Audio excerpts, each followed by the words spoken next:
Il est où votre Dieu? Cette question est à la fois très actuelle et au centre du psaume 115 que nous avons lu dimanche. C'est le commentaire moqueur qu'entendaient déjà les exilés à Babylone.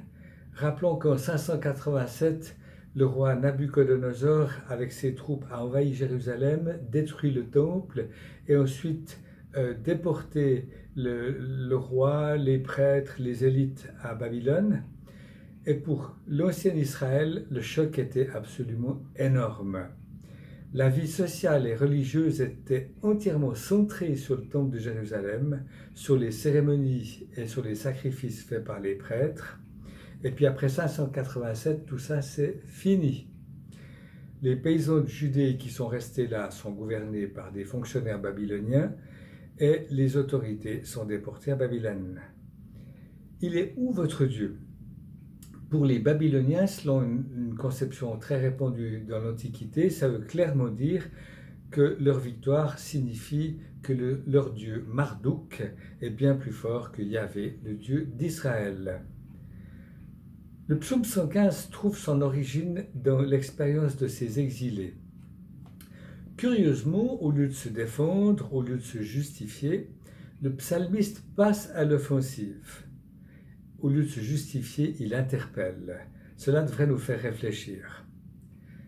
Il est où votre Dieu? La réponse des exilés à Babylone est à la fois cinglante et très surprenante. Il est dans les cieux et il fait tout ce qu'il veut. Dans les cieux, non pas au-dessus des nuages, mais dans cet espace insaisissable, ici-bas sur terre, où Dieu règne, dans cet espace sur lequel aucun être humain, pas même le roi de Babylone, n'a de pouvoir. Et notre Dieu, il est libre, lui. Il fait absolument tout ce qui lui plaît. Tandis que vos idoles, c'est vous qui les avez fabriquées. Elles ne parlent pas, ne voient pas, n'entendent pas, ne marchent pas, ne touchent pas. Adorer de telles idoles, ça a des conséquences. Comme dit le psaume, ils leur ressemblent, ceux qui les font, tous ceux qui mettent leur confiance en elles.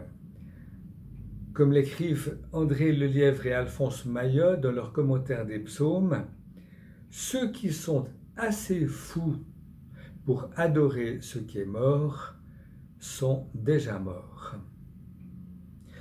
Une idole, c'est un objet à qui on reconnaît un pouvoir supérieur. Il y en a beaucoup aujourd'hui. On pense bien sûr tout de suite au smartphone et à la voiture, mais l'idole en chef, c'est l'argent qui permet de les acheter. Comme me disait un gestionnaire à Puy, l'argent, c'est un bon serviteur, mais un mauvais maître. Notre société, malheureusement, lui reconnaît le rôle de maître. Comment faire? On ne peut devenir libre tout seul. Pour devenir libre, capable de ramer à contre-courant, un appui spirituel extérieur à nous-mêmes est indispensable. Dans le psaume 115, c'est la confiance en Dieu et ses commandements.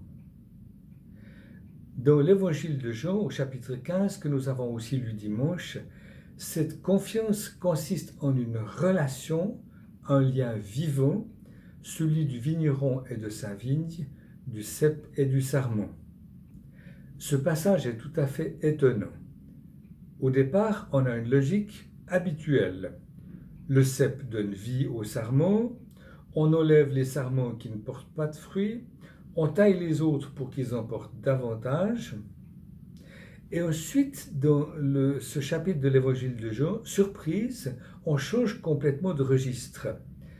Le cep demande à ses sarments de demeurer avec lui, en lui. Demeurez en moi.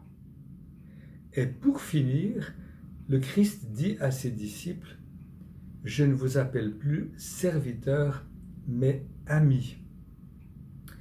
Il utilise son autorité pour permettre à ses disciples de grandir et de vivre une véritable liberté.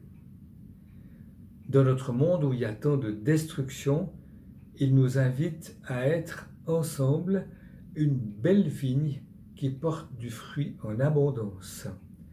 Réjouissons-nous et louons le Seigneur. Amen.